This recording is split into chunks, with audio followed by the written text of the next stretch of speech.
Hello, welcome to today's show.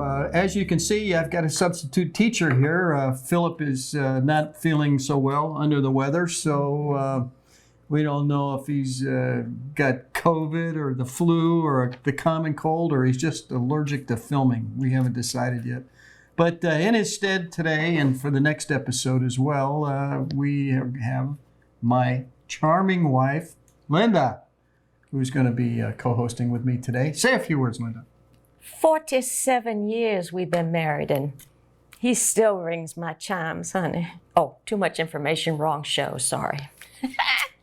We love Philip, and I think, this is my humble opinion. He works so hard. His church puts everything they have into trying to change things in the community for good. And my humble opinion that he's just a little bit worn out right now. So we'll do a couple shows, and then Philip will be back. Yes, he will. So what are we going to cover today? I thought I'd start with just a brief mention of history. If you don't learn from our past mistakes, if we don't learn from history, we're just doomed to repeat it. You might have heard that being said. Used to be when I went to school, they teach stuff like that. I don't know if they teach that in school today, but I want to start off with a brief history lesson, which is, did you know that in World War II, we interned American Japanese of Japanese descent in internment camps here in the United States? Mm-hmm. Something like 125,000 Japanese, at least 80,000 of them were U.S. citizens. Mm-hmm. And we just locked them up after the Japanese attacked Pearl Harbor. Franklin Delano Roosevelt, Democrat president, immensely popular, signed an executive order, and it was widely supported by non-Japanese American citizens. So later on, in the 70s and 80s, Jimmy Carter in the 70s established a commission to review that and look at what we did right or wrong about that internment stuff. And in 1988, Ronald Reagan actually approved reparations for Japanese Americans. So, it's a history that is kind of ugly for us as Americans, and we tried to make some effort to atone for that. So why do I bring that up? Why do I bring that up, honey? You going to ask me? Because you... Well, it's funny you should ask. Funny you should ask. Well, it just so happens that we're going through a little bit of this repeating of history today. Yeah. And you should ask yourself, what am I talking about there? Well, it turns out that in New York, due to COVID, the Governor Cuomo, and then the follow-up governor after he resigned, Governor Hochul, both were given authority without legislative approval to basically create their own internment camps in New York. Now, so what you're saying is it did not go through the legislature to take a vote on it, representing the people. It was one person that decided. A small little groupie in the governor's office. So, this is fundamental to the United States of America, the Constitution. It's the establishment of the separation of powers and checks and balances. That also falls to the states to have the same process. Now explain that term, though, separation of powers. Well, you have to get approval. Each group, there's three main groups, the judicial branch, the legislative branch, and the executive branch at the federal level and the state level. And each branch has the ability to check the abuse of power by the other branch through various means. I won't go into details about that today, but in this case, the legislative branch, whose job it is to create law and then send it to the governor's desk for signature, where he can approve it or veto it, and it can go back for another vote, and where the judiciary can review it to determine whether the law is constitutional. It complies with the state constitution. If it's a federal issue, then there would be a federal judge who oversees that region, who would also look at a law to determine whether it's constitutional.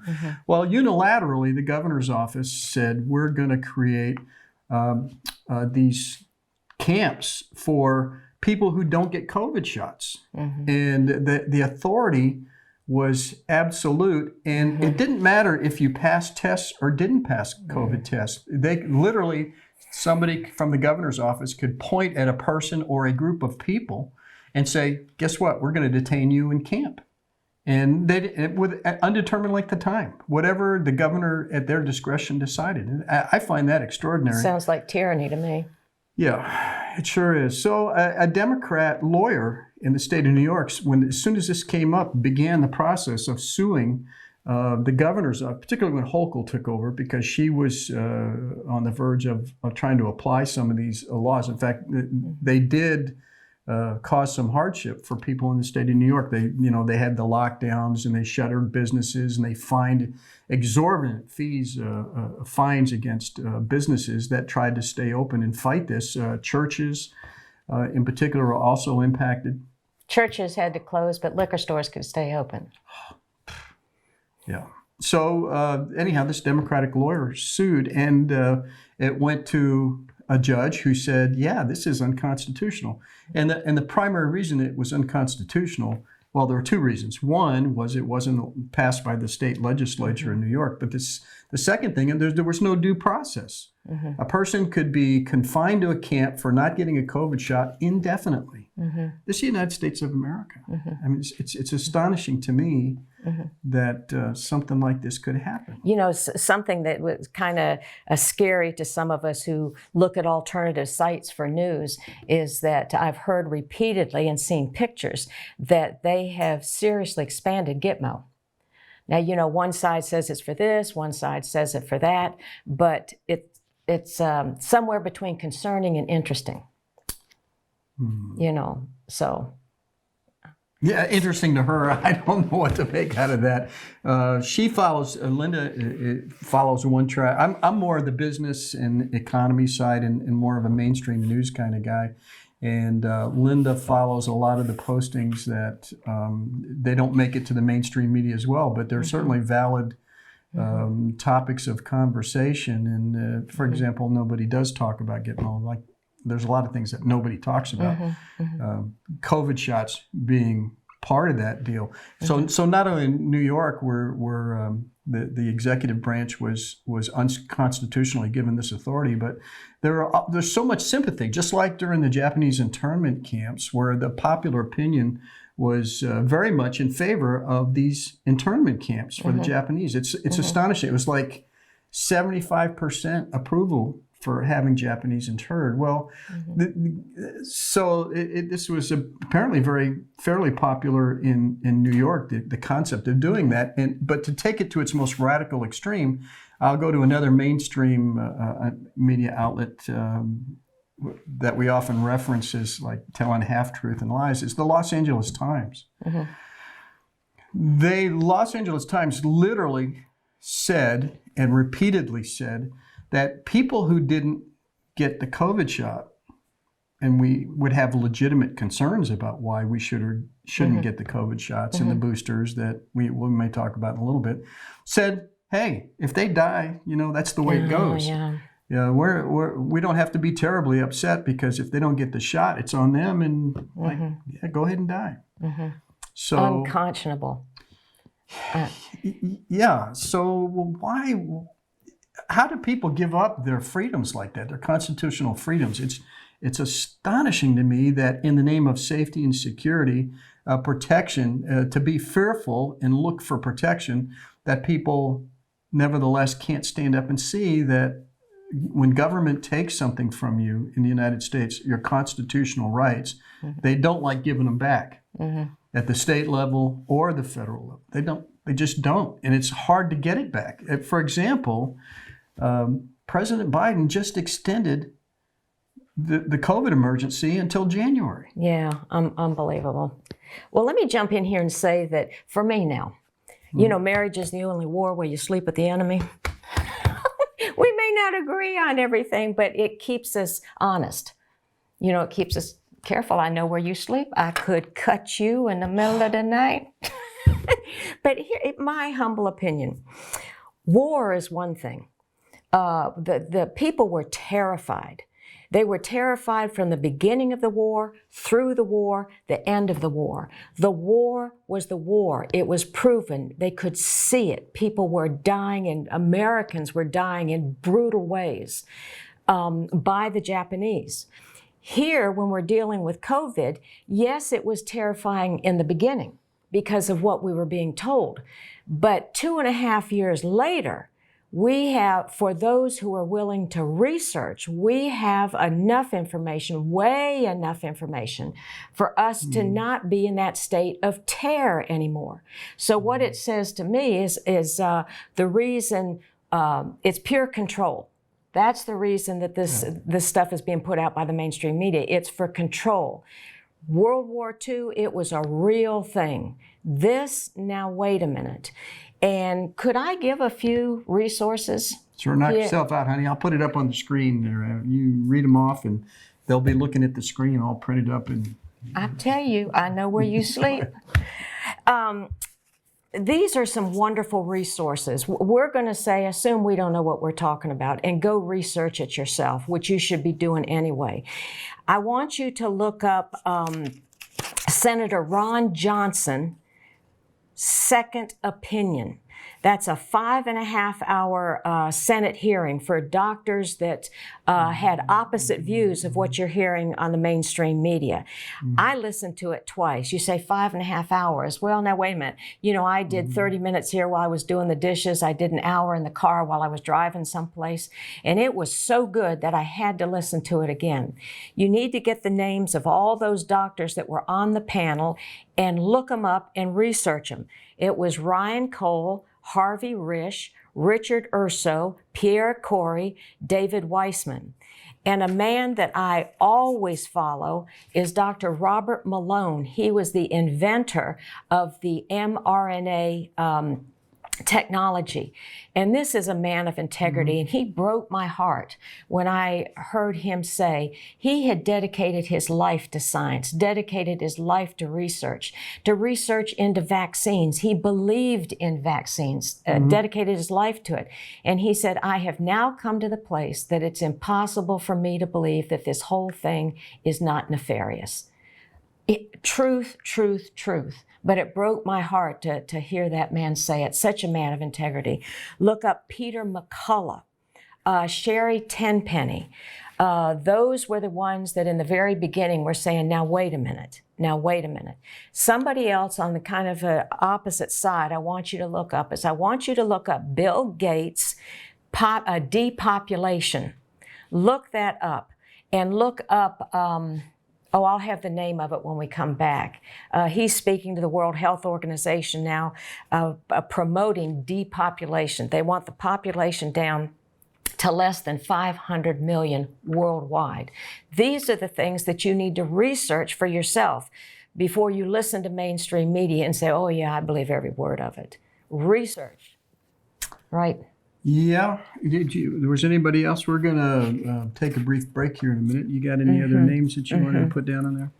Well, what we're going to talk about in the second half of the show is what's going on in Europe with regard to vaccinations and the process we've gone through in the approval of vaccinations here in the United States and how much they differ. It's really extraordinary. So we'll be back with you in just a minute. Yeah.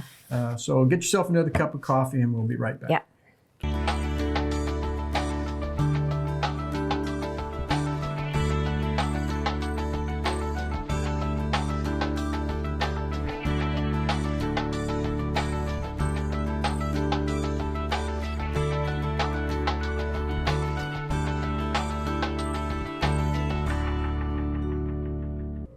Hello, welcome back to the show. We're gonna, in just a minute, we're gonna talk about some difference in COVID policy between the United States and Europe as they affect young people. But my darling, charming wife, Linda, has got to clean up some mess she made in the first half of the show. So I'm gonna turn it over to her for just a minute while she clears up a couple of points of confusion. Your mama dropped you, didn't she? Let's just go ahead. Dropped you right on your head. Tell him what you want him to know. But I still think he's cute. Spit it out. Come on. I want to go back to giving you resources because Tom and I are just blown away at now hear me out, the ignorance of folks. Ignorance does not mean stupid. Ignorance simply means without knowledge, that have not researched enough, taken the time to research enough before they go to the polls. That has made me Nuts. Why are you looking at me like that? No, I'm thinking separate thoughts. Yeah. So he's cute. So I want to go a little bit slower.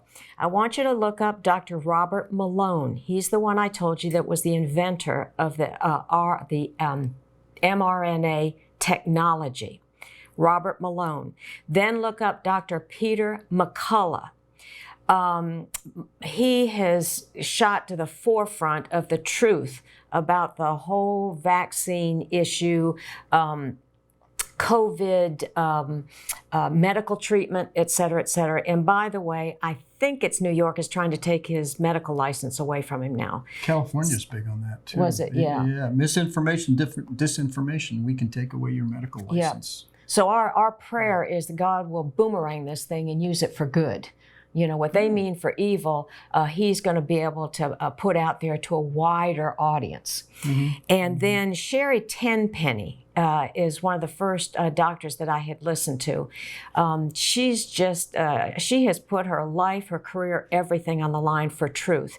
And by the way, I know Tom and I kind of disagree on this, but just research it yourself. Her issue of shedding. With that vaccine. And I believe it's Pfizer has on their website that yes, the vaccine does shed, which means that if you hug somebody or they breathe on you and they've had the vaccine, you then have the vaccine. My naturopathy has verified that.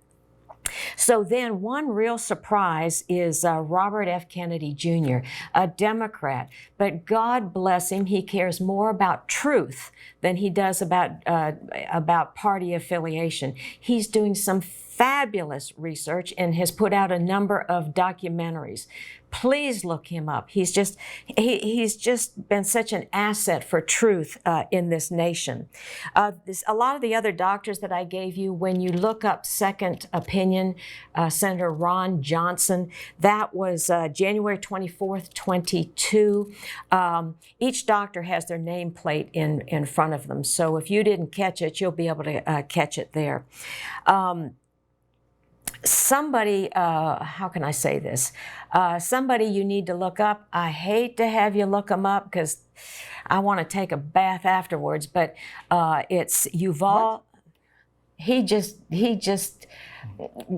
That man needs Jesus. What else do I need to say? There's no chance of that happening. The man needs Jesus.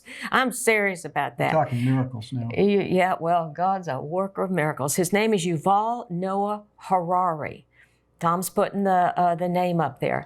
He is President Obama's prophet. He is the prophet for the World Health Organization. WHO has spoken to them, and you need to get a glimpse of what he believes. And he is at the forefront of depopulation, world depopulation. So don't spend a lot of time with him, but take a peek. Now, if you don't want to listen to him except for snippets, go to ElijahStreams.com, or you can go ElijahStreams-Clay Clark on Rumble. I'm not going to hear one more comment about soliloquies ever again. I'm going to smack you, boy. I'm going to, with the love of Jesus, smack you. Oh, my gosh. Now, where was I? Elijah Streams /Clay Clark, and look up on Rumble. And he will show you snippets of the things that this individual has said. So all I'm saying is, you know, if you don't research and you don't get the information for yourself and the country doesn't go the way you think it ought to go, well, point the finger at yourself, right? Yeah, this guy Harari is basically a philosopher of sorts. He's an Israeli. He's clearly an atheist, homosexual. And he is, again, going back to history, there was a guy named Rasputin, and he had an unbelievably magical, philosophical, if you will, hold over the Russian royalty back in the day. You can look up historically. And in the modern world today, this guy Harari actually advises the World Economic Forum. He is a, what's his name? Klaus Schwab. But Obama just loves him to death, reads everything that Harari writes Promotes his about book. philosophy. Clinton's, all the globalists who put globalism over country loyalty, just adore this guy, and he says some of the most amazing things. He goes into transhumanism. What they want to put in your brain so that we're all connected to a computer. Crazy stuff. Crazy stuff. And, we're not going to necessarily get into all of it, but we're just really trying to make the point that, folks, I don't know when the world has been in this state. It's been in difficult states before, yes, but in this, unbelievable. So you have to, it's your responsibility as a human being walking this earth to have facts. And you get facts by researching, not just looking at, one channel or two channels, but really digging.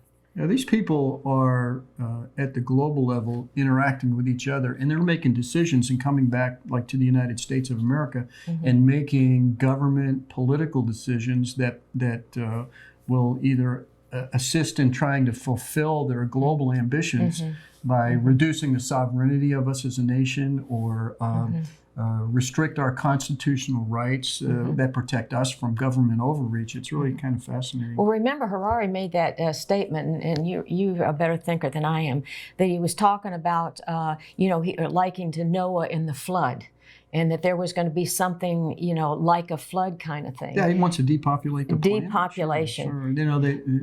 We probably ought not go down that road any farther. So, but anyway, our whole point is research. Might have to eat take an aspirin now and then. Yeah, there are small victories. The Democratic lawyer, getting back to the story we told in the first part of the show, sued the state of New York and Kathy Hochul in particular, and she won that case. So the power that was unilaterally usurped by the executive branch of the state of New York was found to be unconstitutional. So, and people around the country, other states, are going, "How did you do that?" They're trying to get information to help with their causes, because this abrogation of individual liberty, the taking away of our individual rights as American citizens by various state governments around the country is being challenged. And so but exciting to me, Tom, is that you and I are nobodies. Our focus is drama comedies. We decided to do this because so desperate is the need for information to get out there. And there are hundreds and hundreds of us's coming forward. And we should be erring on the side of our constitutional rights. We shouldn't be erring on the side of infringing on them. And it's just astonishing to me that COVID opened up a massive door for government overreach. Who was it said, I think it was Harari that said the COVID is going to be known as the time that everything went digital, including under the skin. So we just research.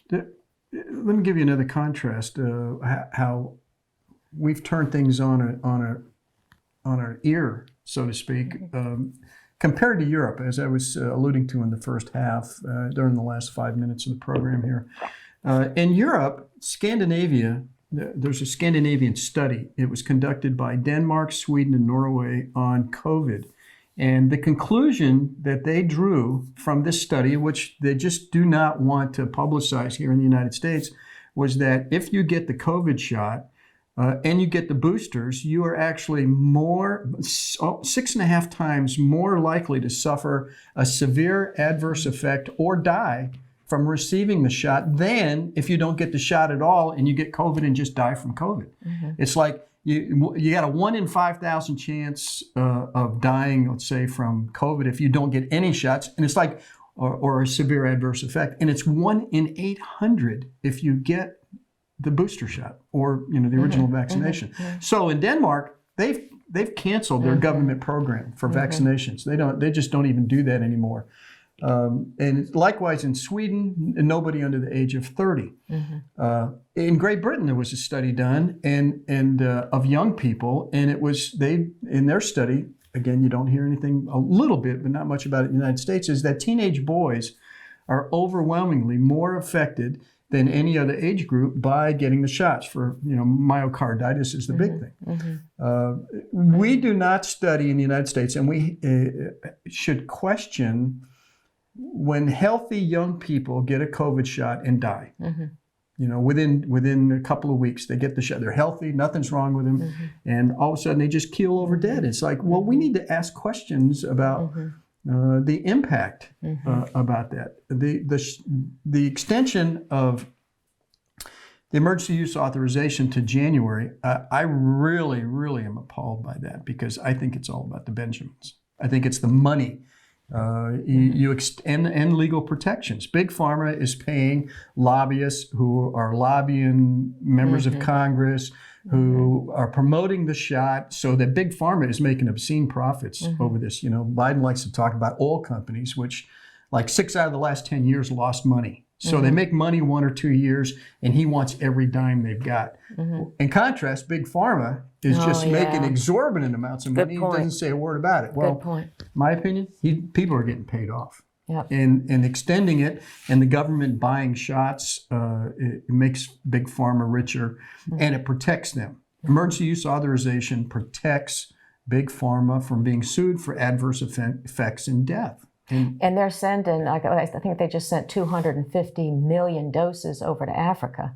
They're sending doses to other countries. So it's not just the United States. And they mix the new bivalent booster shot is actually a mix of the old and the new. Yeah. But to not to put too fine a point on it, but most European countries are not vaccinating kids, at least under the age of 5. Many of them under 11. Not vaccinating kids, and for a lot of countries, studies have shown that if you're under the age of 30, you're more at risk if you get the shot than if you don't. What's going on in the United States? We've approved vaccinations for 6-month-old children. Unbelievable. We put the vaccine, which by the way is not a vaccine at all, on the list of approved vaccination schedule for children. And a vaccine is supposed to provide a level of immunity. So what we have 2 things going on here. One is children are not at risk unless they have some severe comorbidity. No risk whatsoever. 99.97% of children will never get sick or suffer. But we still are getting them vaccinated. Why? Well, if the vaccine is on the schedule, Big Pharma is protected from the law again. You can't sue them. So it looks like we're going to run out of time again, honey. Well, we had a nice animated conversation here.